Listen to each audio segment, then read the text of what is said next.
Om Purnamadaha Purnamidam Purnat Purnamudachyate Purnasya Purnamadaya Purnamevavashishyate Om Shanti Shanti Shanti Om Brahmanandam Param Sukhadam Kevalam Jnana Murtim Dvandvatihitam Gagana Sadrisham Tatvamasyadilaksham Ekam Nityam Vimalamachalam Sarvadhi Sakshi Bhutam Bhavatitam Trigunarahitam Sadgurum Tam Namami Om. Adorations to Sadguru, who is Brahman, the giver of supreme bliss, embodiment of pure consciousness, one without a second, vast as the ether, infinite, eternal, beyond the three gunas and their modifications, the supreme preceptor. Yoga Vasishtha, Utpatti Prakarana, Section 10. A general summary of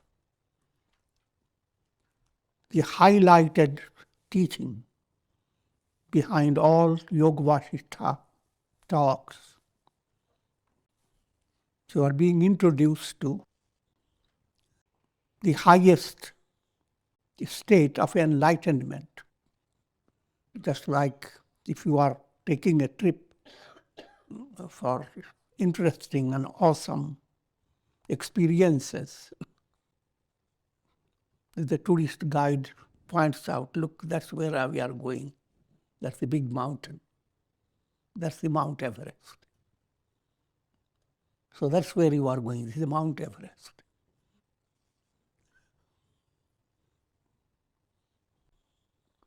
So therefore, a lot of patience needed to understand, because the topic is at the very advanced level.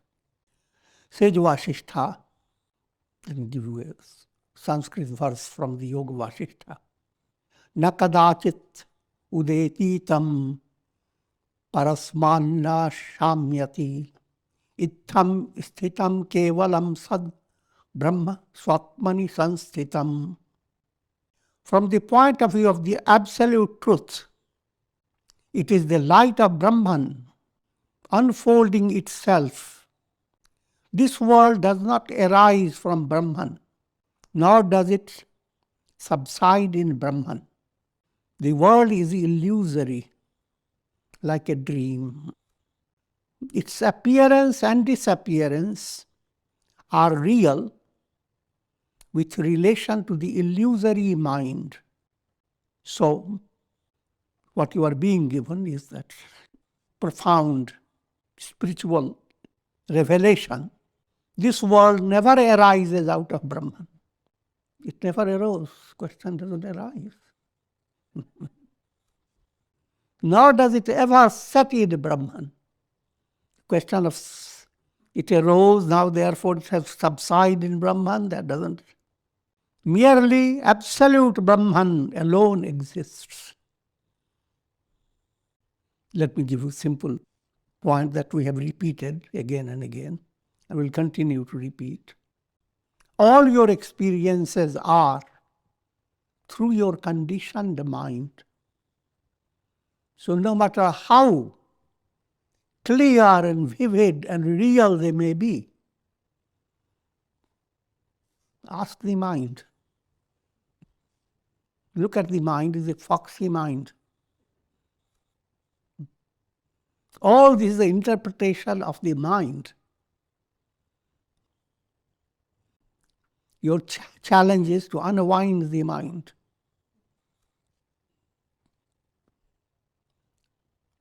What can we introduce to the mind that can outfox the conditioned state? Let me give you a simpler way to understand. You are watching a cinema show. All experiences of this world are mental projections.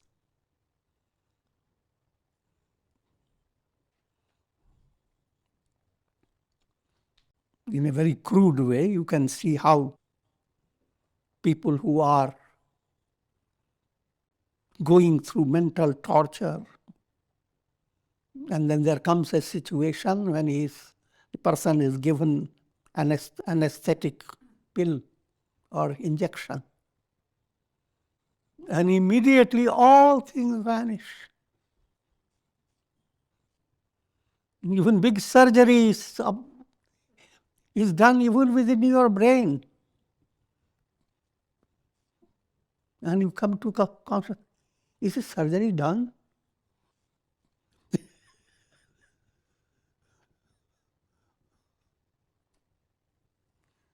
So all your experiences are play of your brain.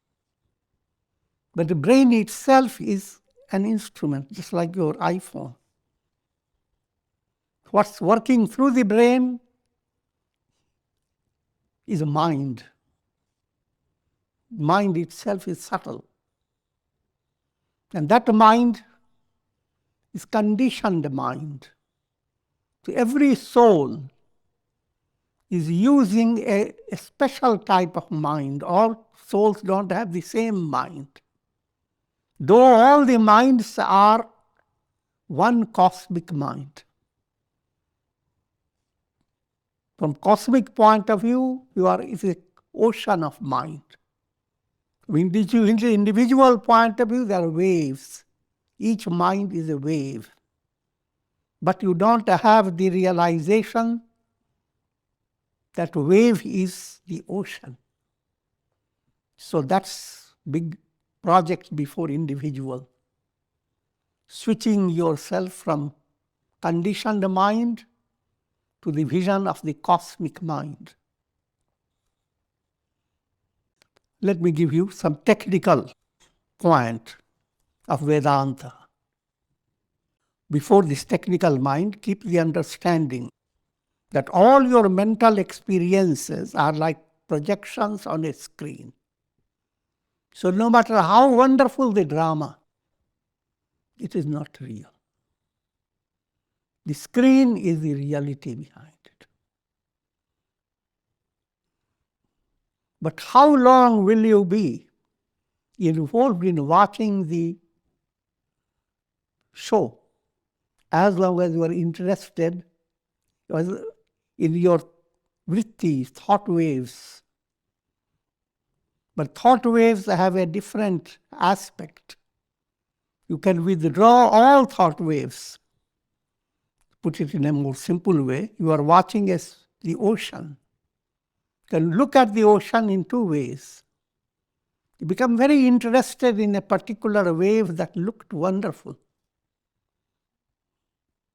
And then you look at all these other waves and how they are relating to that wave. There's a mama wave, the papa wave, the brother wave. The same waving to each other.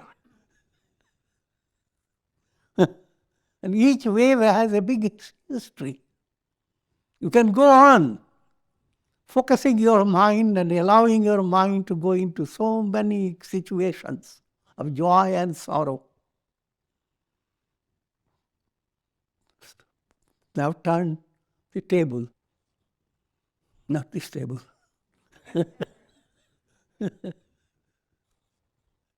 We are looking at the ocean.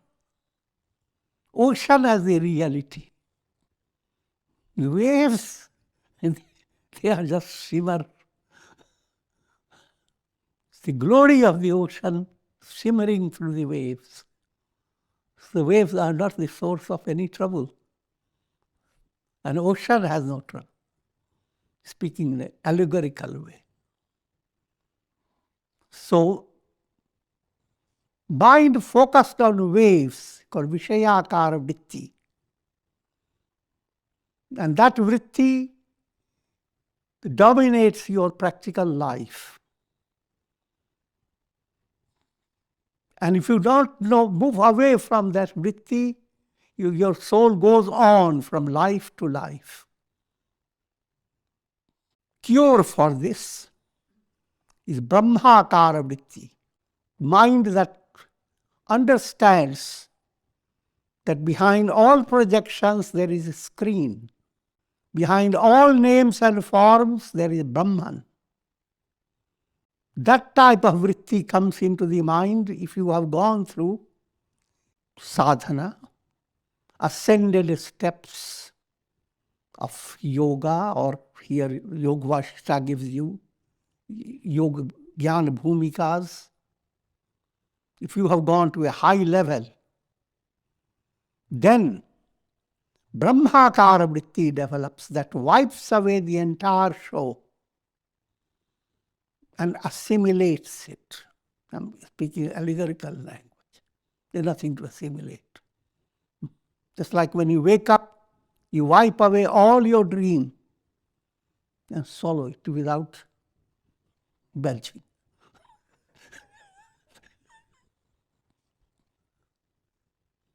That's what I mean, I'm assimilating. Let me give you in very technical language. For perceiving any object, 3 points are involved. First, mind must flow towards the object through the channel of a sense. Eye sense, ear, nose, whatever. Through a sensory channel, mind turns to an object. And it envelops makes the object a content of the mind. Just like you bring something in your home, and now you can go after it. So mind grabs the object through a channel of your senses. But having grabbed, mind still does not have the state of experience. Jiva within you, the soul within you is not Brahman. Brahman reflecting in your mind. So the reflected self acts upon what mind has enfolded. What happens? The object is veiled by a kind of ignorance called Tula Vidya. It's not the root. The root of avidya is there is always a veil of obstruction. That veil is removed based on your karmas. You go into a forest. Which trees will you see will depend upon your vasanas, your karmas. Which tree will bring an apple right on your head? That will depend upon your karma. So while the mind unfolds, a karmic structure of your mind, soul led by that karmic process, evaluates the object, implying the soul, in technical term, now the Sakshi Chaitanya Jiva creates a flash that removes the veil of obstruction, an obstructive veil called Tula Vidya. It is named as ignorance, but not the profound ignorance. In every little experience, you are facing a veil of ignorance. If somebody has something in the hand, says, do you know what it is? I say, I don't know. Ignorance. Until someone opens the hand, oh, now I know. Similarly, the whole world is like everything around you is in a, someone has closed the fist. But led by your karma, Jiva Chaitanya within you, the light of Jiva, will break that veil. You make your fist open. And then you begin to experience the object. So 3 points are there. Vritti vyapti, mind flows through a sense channel and enfolds the object. The object then becomes a content of the mind. Second point, soul, individual soul, known as Sakshi Chaitanya, the witnessing light. Here the witnessing light is not the absolute, though the source is absolute. The reflected light in a jar is perceiving things within the jar. To understand that point, that's called the witnessing light. So Sakshi Chaitanya removes this veil that separates jiva from objects. And phala vyapti, when that veil is removed, the object is known by the individual. The soul now experiences. Now, there is another aspect of Vishaya Gyan, where your mind does not have to go through the sense channel. If you are bringing a worrisome thought in your mind, you don't need any sense to be directed. Oh, mind, go through the eyes, go through the ears. No, nothing.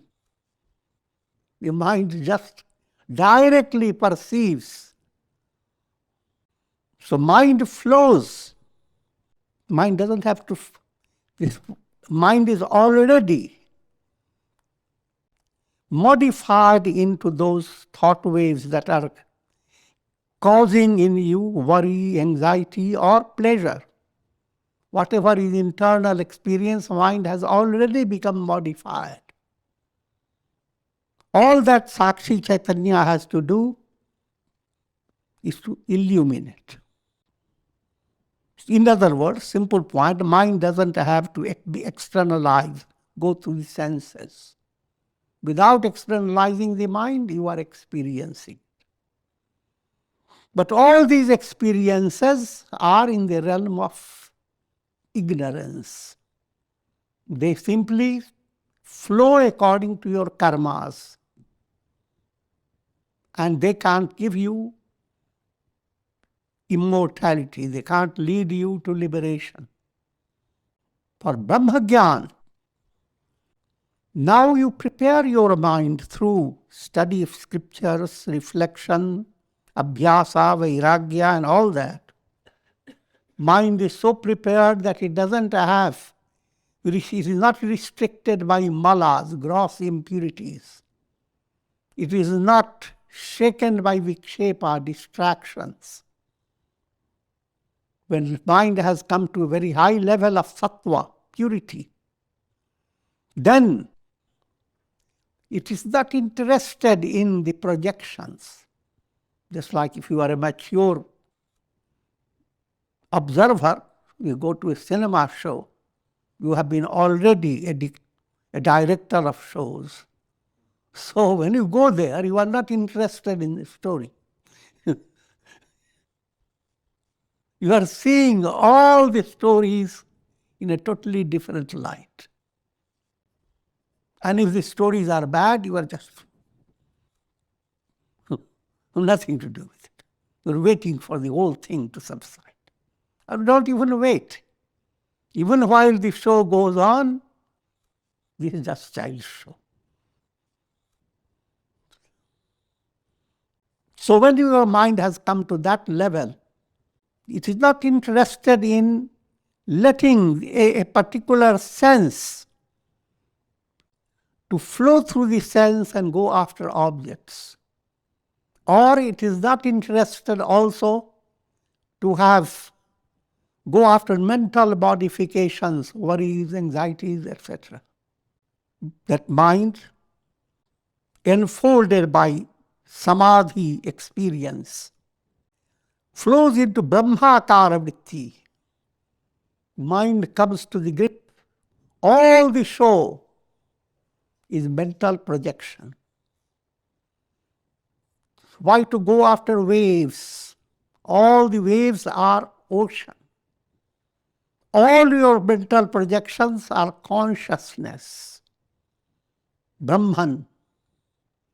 That type of mental process emanates as a result of your sadhana. That's called Brahmakara Vritti. It may operate in degrees.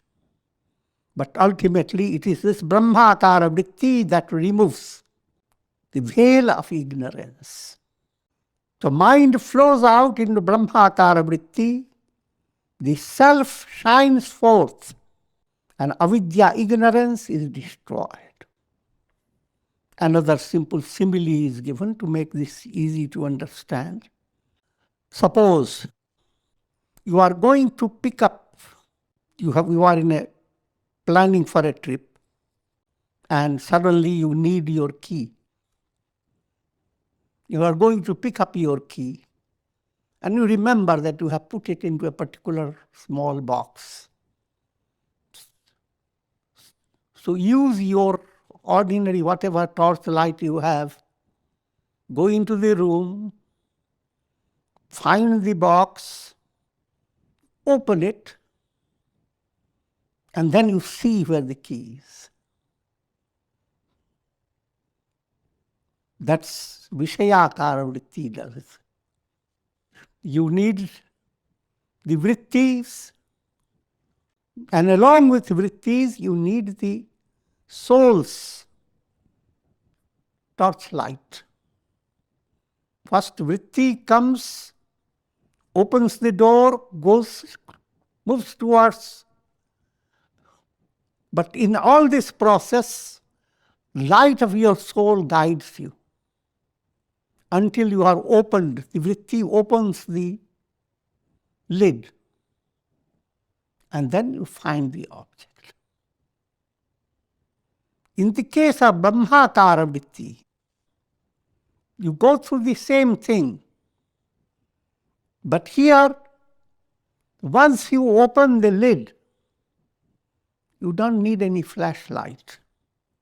There is a big light there in your box, already shining. So then, after opening the lid, you don't need any flashlight. After you remove the veil of ignorance, light of lights shine forth. That's a big difference between Brahmakara Vritti and Vishayakara Vritti. Through Brahmakara Vritti, you experience pratyaya bhav.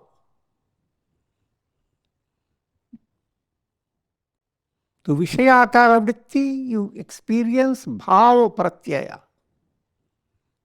Let me explain those points. Pratyaya is projections.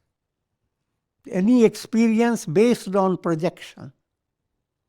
That experience is the basis of all your world experience, past, present, and future.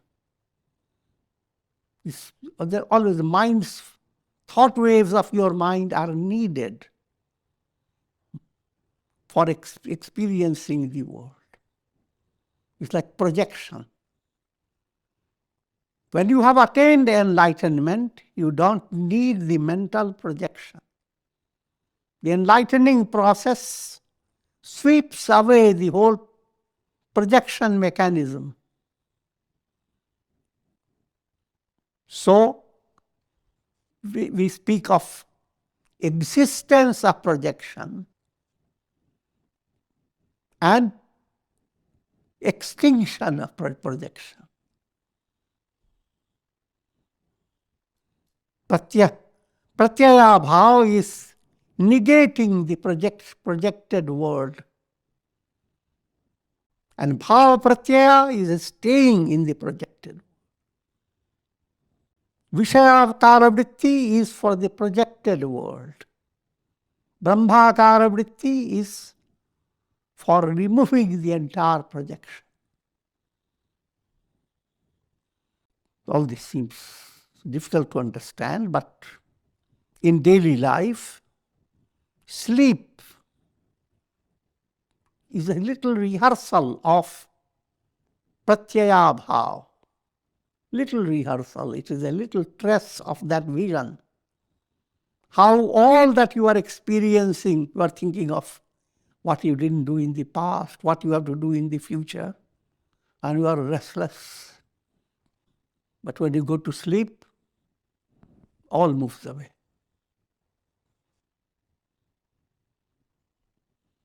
Implying that all that experience of past, present, and future is in the realm of a kind of a magic show. It's not a reality, it's a mirage. A type of mind that will go on drinking water from the mirage, the mind that is fascinated by Vishayakara vritti. But a mind that has developed movement towards Brahmakara vritti, to that mind is a person having that mind is well qualified. What Vedanta gives you, the qualifications of an aspirant. You have abhyasa, vairagya, and all those. Void and non-void are relative terms sustained by the concepts of the mind. When philosophically we say this whole world is void, it means the entire projection is illusory. But if your mind is gripped by projections, then your both concept of void and not void, they are in the realm of illusion. You're watching a show and watching a big building. And in the building you are recognizing that it's everything it has, but it doesn't have electricity. You are experiencing the presence and absence. So in that type of mental concept of absence, you may say that house has nothing, zero. Your zero in your dream is not real void of the philosophy. When Buddha talked about void, he didn't talk about the void within the house. He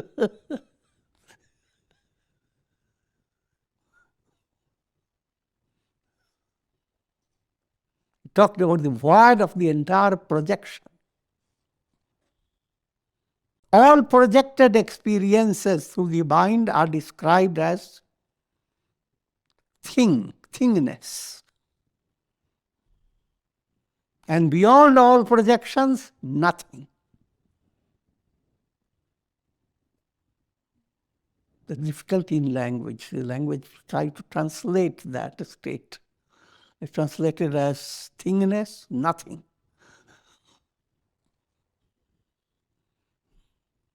But that nothing is not frustrated nothing that everybody experiences.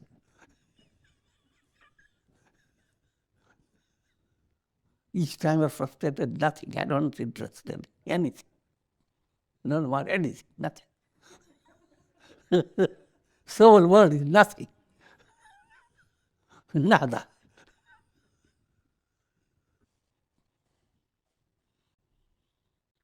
So, therefore, from one angle, for philosophical insight into profound, absolute reality, it is described as absolute nothing.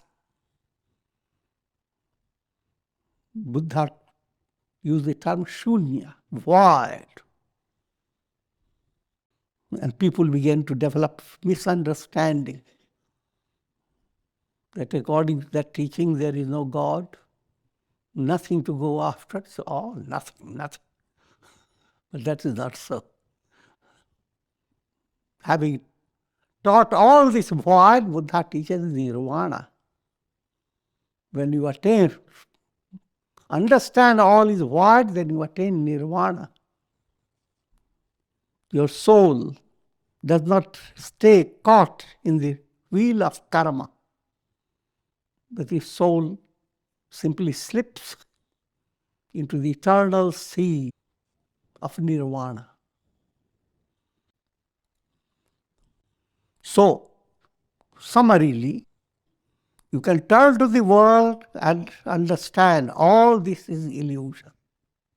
Therefore, all this is void.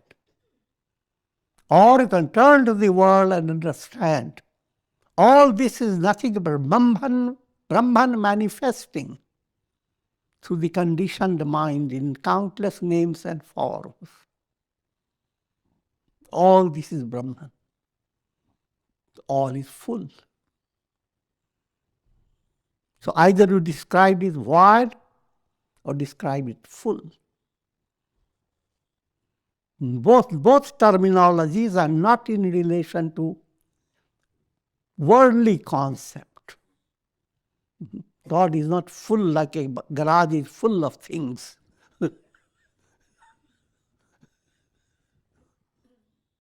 It is the light of Brahman unfolding itself through the intuitive intellect that brings forth the revelation of Brahman. Now in this, how does the soul attain liberation? In this predicament where all is illusion, your mind is conditioned, intellect holds the key. But as long as your intellect is dominated by your ego, that intellect will not enable you to promote Brahmakara Vritti. That intellect will go after Vishayakara Vritti, worldly perceptions. And therefore, the need of going through integral yoga, karma, bhakti, dhyana, jnana, as you allow a rhythmic movement, bringing integration in your personality, then intellect gains a special purification. A purification where intellect gets transformed. It is like caterpillar turning into a butterfly. All worldly knowledge doesn't allow the intellect to go through that transformation. It allows the intellect to go through modifications, but not transformation. As long as you are involved with pravritti, intellect goes through modifications. Nivritti, intellect goes through transformation. So as the intellect goes through transformation, Brahmakara Vritti becomes possible for the mind.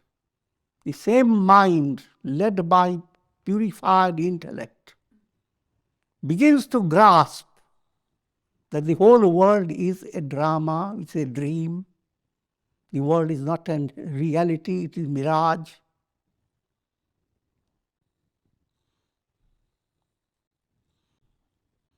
And to understand more profoundly, if you have developed that type of intellect, your feeling turns into devotion, bhakti.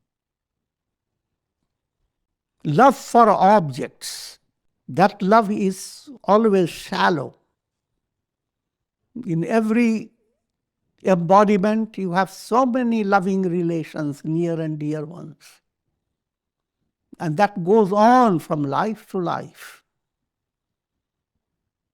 So with Vishayakara Vritti being the focus of your mind, you experience love, which also has the source in God. Without God, nothing exists. Nevertheless, that love does not lead you to the heights unless you get into a different type of, you turn your life into a spiritual movement, that's sadhana. If you are not doing any sadhana, then that type of love does not put an end to any problem, creates problem. That becomes moha. But as you are purifying your intellect, pure love begins to develop in your heart. That's called bhakti.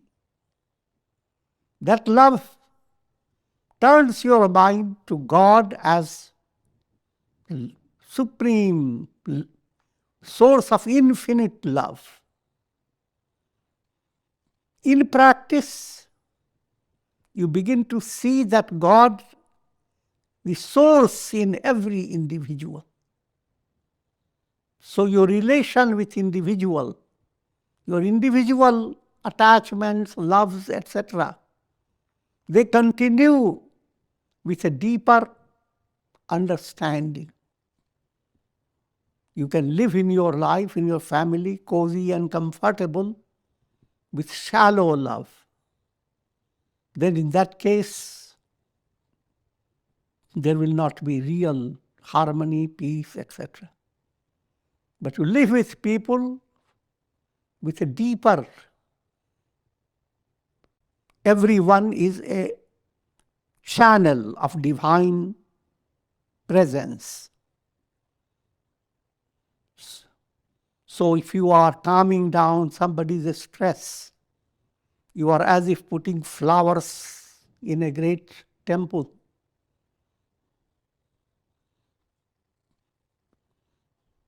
And if you hear shouts coming up towards you, that also, some flowers have some thorns.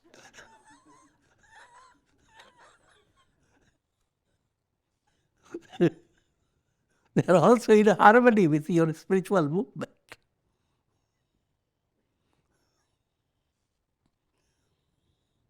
So that's type of love.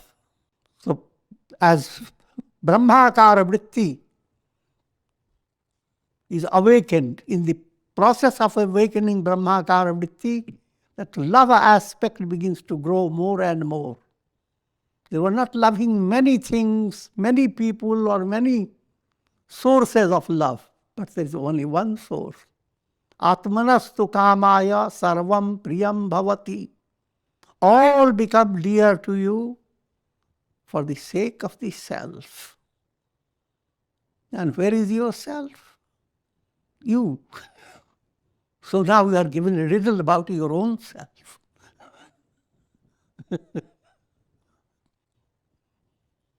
You resolve the riddle, you find there is only one self, the absolute. Though Brahman is an inexhaustible treasure containing the wealth of innumerable worlds, yet Brahman is as pure as the heart of the sky. As long as the mind is gripped with Vishayakara Vritti, mind that is, another word is pravritti, movement interested in the world of objects. As long as you are looking for love in the world of time and space, you are being presented the world needed for your experience. In other words, every soul finds all situations and needed for its evolution. And the world is that type of field that provides things needed for different souls in different ways. And that world itself is not a reality. So how many worlds are there? If your karma dictates that you should be given those circumstances that people had 1,000 years ago, not progressive circumstances, the soul will get that circumstance. Because the world is not confined to the Earth planet. There are all types of planets. And even in this world, even in the Earth planet, people are in different levels. Just like when you go to bed, your mind doesn't use mathematical evaluation. How many dreams can I have on this bed?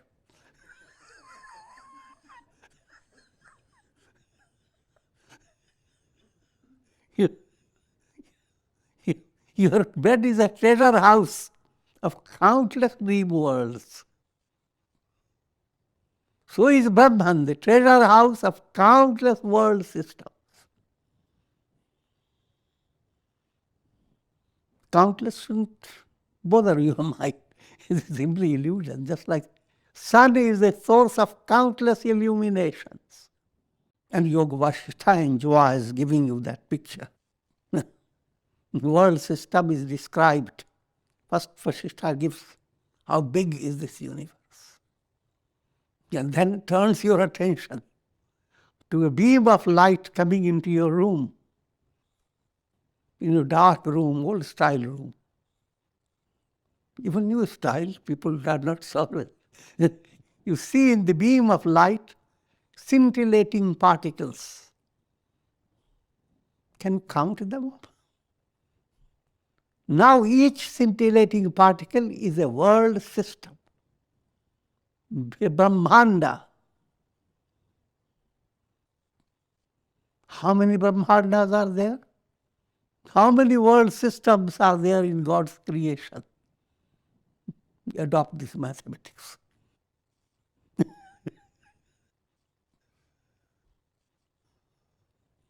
Earthen pots exist in a potter's clay. Now, there are so many earthen pots.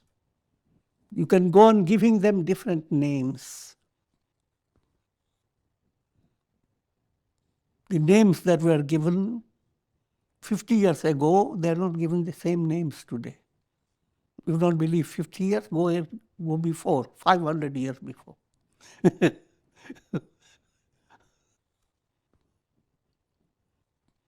But behind all the names and forms of clay, clay is the reality.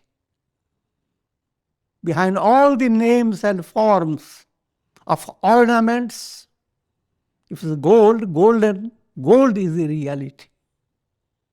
Gold has not changed. Brahman, pure consciousness, is the reality behind all your experiences. Experiences through your senses, called Bhurloka. Experiences through your feelings, called Swaraloka. Bhurvahaloka. Experiences through your understanding, Swaraloka. In three lokas, every soul finds lots of trips.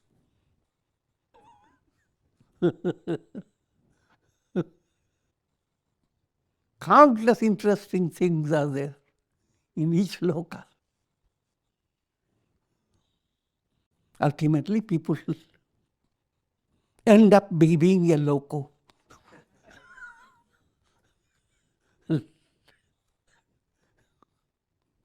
A kind of a mad person, localized. The external objects of the senses, as well as the internal perceptions of the mind, are nothing but Brahman, the Absolute. It is Brahman who manifests in the three states of consciousness: waking, dream, and deep sleep. At the same time, however, Brahman ever abides in his transcendental glory. Means Brahman is ever the same. The sun is ever the same. But illuminations coming at the cloud level, illuminations that are becoming rainbows and many colors, illuminations that are shimmering on ocean and lakes, all these illuminations are constantly moving, shaking, having big stories. But Brahman remains ever the same.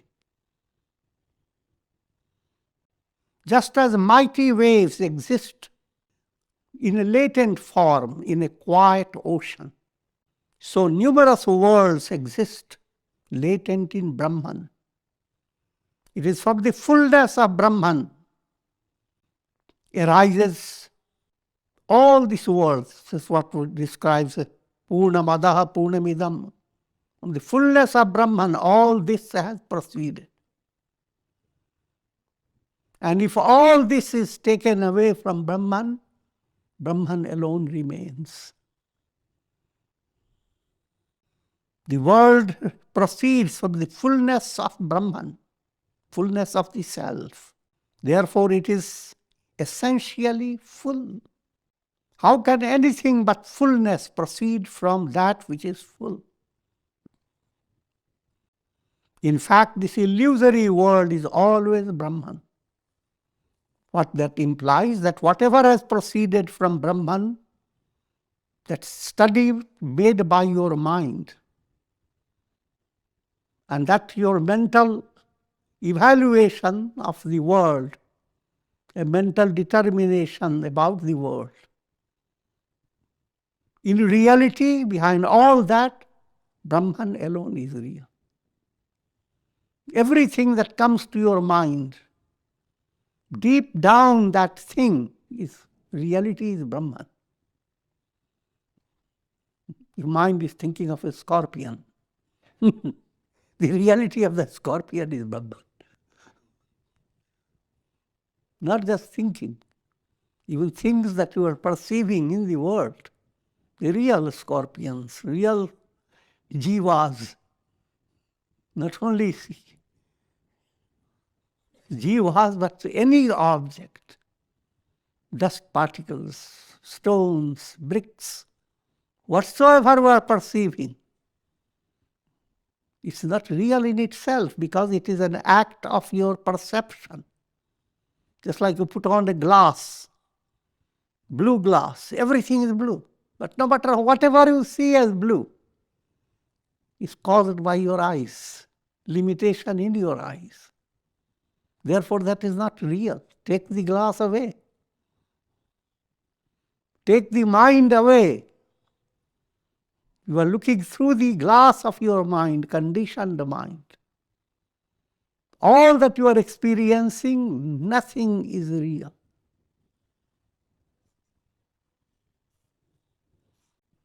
When the mirror is removed, there is no reflection.